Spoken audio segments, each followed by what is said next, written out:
మంచి మనుషులు కూడా ఎందుకు బాధలు అనుభవిస్తారు? మీరు ఎప్పుడైనా ఇలా అనుకున్నారా? నేను ఎవరికీ హాని చేయలేదు, అయితే నా జీవితంలో ఇన్ని కష్టాలు ఎందుకు? ఇదే ప్రశ్నకు బైబిల్లో సమాధానం ఉంది. యోబు నీతిమంతుడు, దేవునికి భయపడే వ్యక్తి. అయినా అతను తన ఆస్తి, కుటుంబం, ఆరోగ్యం అన్నీ కోల్పోయాడు.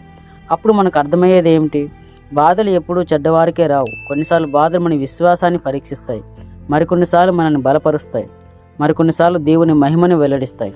యేసుక్రీస్తుని చూడండి, ఈ భూమిపై పాపం చేయని ఏకైక వ్యక్తి.